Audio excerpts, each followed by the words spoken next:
So could you describe for us your writing and or creative process? Yes. I am I am extremely influenced by the way I work as a director and a screenwriter in film, because structure is everything in film. You have, let's just say, 2 hours. I really think most filmmakers should be able to tell a great story in 2 hours. I'm not a big fan of the 3.5 hour, overrun film, but you should be able to tell a really good story in a tight period of time. And so you spend a lot of time as a screenwriter and as a director finding all of the structural turning points. You find where the character starts, where the changes are, where the reversals are that kind of create suspense and create action. It's a very action-oriented form, and the structure really has to be, in my opinion, almost perfect.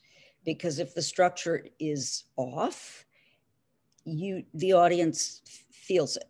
They get bored, and they can turn off the television.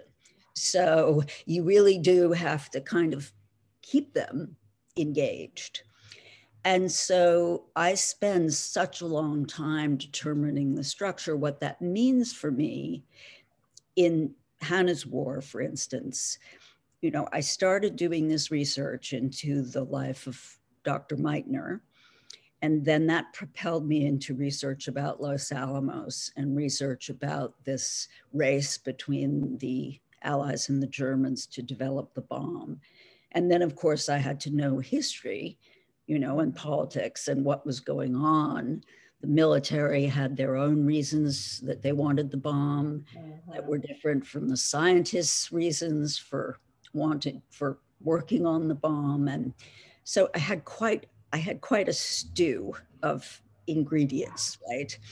Kind of cooking.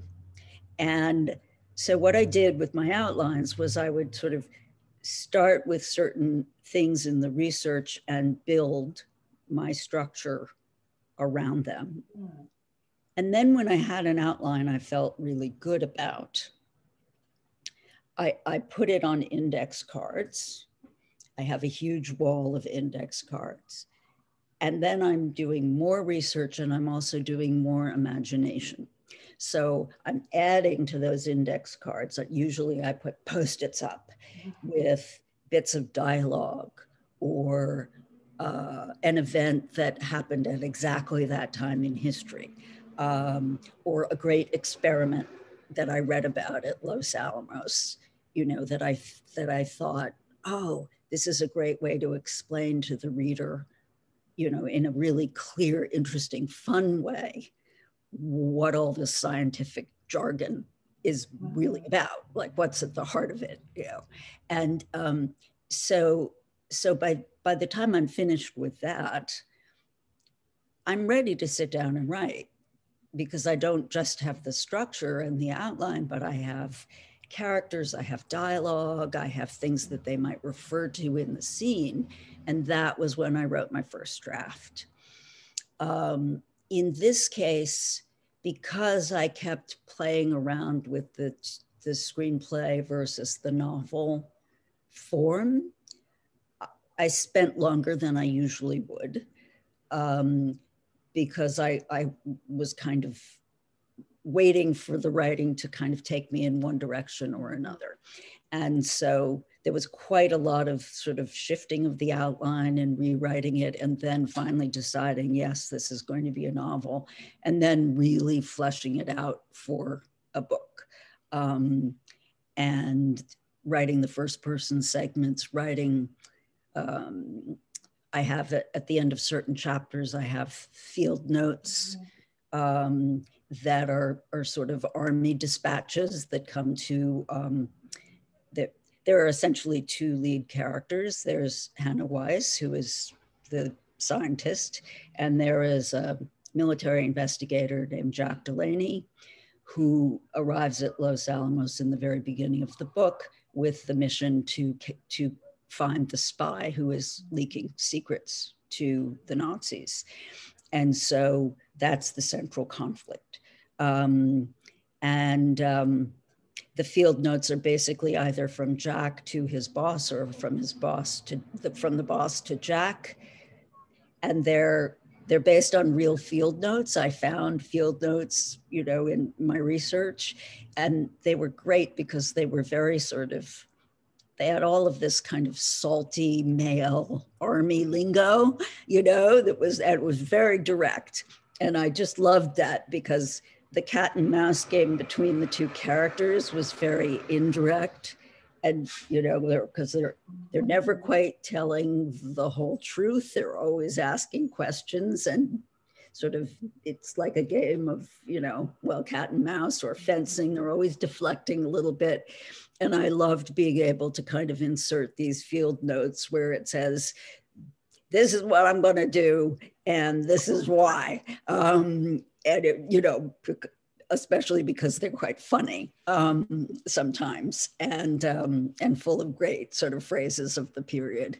So I added those, and then I actually wrote the first draft of the full, complete book. And what was really wonderful was actually that draft sold in a bidding war.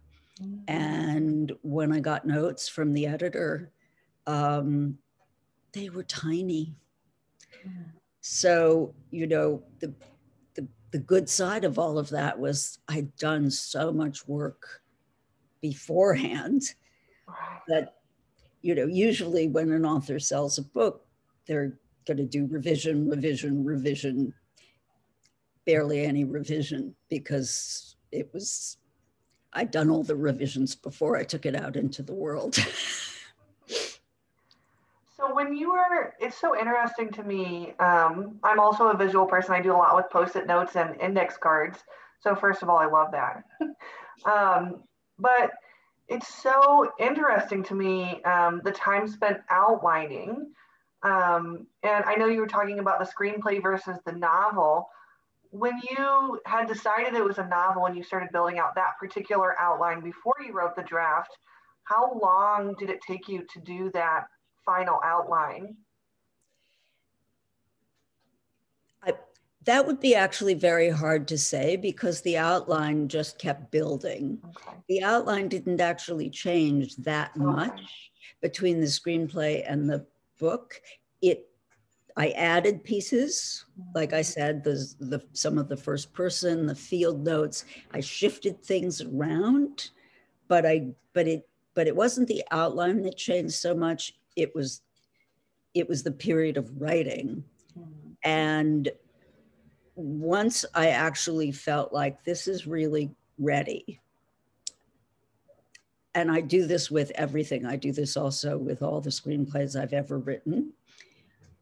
When I make a conscious decision that I'm ready to actually write, I put myself in the greenhouse. That's what I call it. Like, it's like this just lovely little glass dome descends over my desk. I don't answer the phone. I don't accept any other work. Like, I'm still working as a director. I tell my agents, you know, do not bring me anything.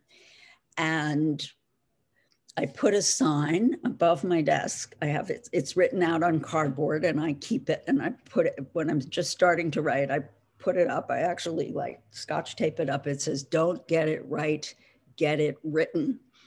Because your first draft is like, you have to just get it on the page and not worry about if it's good or not. Because, you know, if you don't have something to work with, you can't make it better. So that sign sort of says to me, you have permission to, you know, write really dumb things, or maybe it's a placeholder that, you know, you're going to go and do some research and you're going to come back with something better. But for now, you're like, okay, well, it's going to be something like this. and you just have to get to the end. And so I stay in the little greenhouse until I get to the end. And then I take a little break and I come back and I fill in those things. So that process happens very fast, the greenhouse process, partly because I'm not disturbed by any kind of distractions, but also because there's so much in the outline. I'm not sitting down and looking at a blank page. I'm sitting and looking at an index card with 17 Post-its, you know, with like, oh, she could say this, he could say that. Oh, look at this interesting thing that, you know, so there's a lot to build on. And that's great because I really never feel as if I'm in that horrible position of like, what am I going, you know, I don't have anything to say. I may not have that much to say, but it's all there on the, you know, on the card. So if I can just get it in some sort of form on paper, I'm good.